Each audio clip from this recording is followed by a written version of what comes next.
कुछ दिन पहले ब्रिटेन का एक डेलीगेशन, वो भी काफी हाई पावर्ड, भारत आना चाहता था, लेकिन उनके आने से कुछ दिन पहले ही उनके आने को ही कैंसिल कर दिया भारत। ये भारत का बहुत बड़ा कदम था जिसे यूके बिल्कुल भी नहीं सोच सकता था कि भारत ऐसा करेगा। हालांकि इधर भारत कुछ ऐसे ऐसे कदम उठा रहा है जिसकी कल्पना पश्चिमी दुनिया ने नहीं की थी, पर भारत ने उस डेलीगेशन को मना कर दिया। अब ये डेलीगेशन मना करने का क्या मकसद था? ये मकसद ये था कि ये डेलीगेशन आ रहा था रूस के मामले में भारत को ज्ञान देने के लिए। अब यहाँ ये डेलीगेशन के लोग खड़े होते, उसके बाद भारत में मीटिंग करते, मीटिंग चाहे जो कुछ भी होता, और जब प्रेस रिलीज होती या फिर पत्रकारों से बात करते तो रूस के खिलाफ जहर उगलते। भारत यही चीज नहीं चाहता था कि उसकी धरती पर खड़ा होकर रूस के खिलाफ जहर उगला जाए। ऐसे में भारत ने इस डेलीगेशन को ही कर दिया कैंसिल। अब आपको लगा होगा कि भारत ने इतनी बड़ी हरकत कर दी, ब्रिटेन इसका बदला तो जरूर लेगा, लेकिन अरे ये क्या हो गया? इसका ठीक उल्टा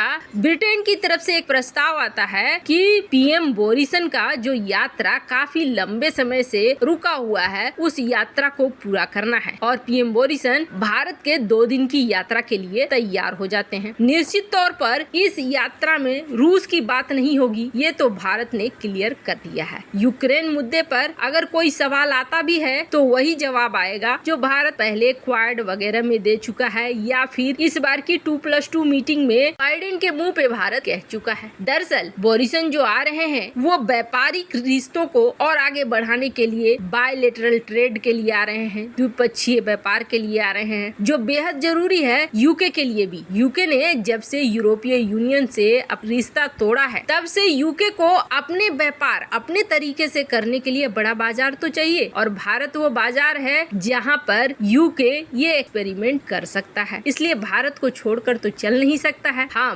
भारत आने से पहले ही अब यूके ने भारत के लिए खजाना खोलना जरूर शुरू कर दिया है। पीएम बोरिसन भारत आने से पहले ही कई ऐसे कंपनियां हैं जो लंदन की हैं, यूके की हैं, और वो भारत में जबरदस्त निवेश कर रही हैं। ऐसी ही एक कंपनी जो कि भारत में निवेश कर रही है एथेनॉल को बनाने के लिए। इस एथेनॉल का इस्तेमाल कहाँ होगा? तो आपको बता दें, भारत सरकार ये चाहती है कि पेट्रोलियम उत्पाद में 20% तक एथेनॉल को मिलाया जाए। अगर भारत सरकार ऐसा करती है तो हजारों करोड़ रुपए भारत सरकार ईंधन के रूप में बचा पाएगी, जो क्रूड ऑयल खरीदती है दुनिया से। ऐसे में अलग अलग स्रोत जैसे कि हाइड्रोजन का उत्पादन करना हो, या फिर इलेक्ट्रिक वाहनों का इस्तेमाल करना हो, या फिर ये एथेनॉल के जरिए किसी भी तरीके से भारत सरकार अपना लागत कम करना चाहती है, क्योंकि इस वक्त भारत सरकार 80% क्रूड ऑयल को खरीदती है, ईंधन की जरूरत को खरीदती है, पूरा नहीं कर पाती है अपने घर में। लेकिन जब ये सारे सोर्स हमारे अपने देश में हो जाएंगे तो फिर ईंधन के लिए किसी देश के ऊपर निर्भर रहने की जरूरत नहीं होगी। हालांकि ये काफी इनिशियल इन्वेस्टमेंट है, पर बोरिसन के आने के पहले इस तरह के संकेत साफ साफ दिखा रहा है कि ब्रिटेन भारत के साथ मिलकर खजाने को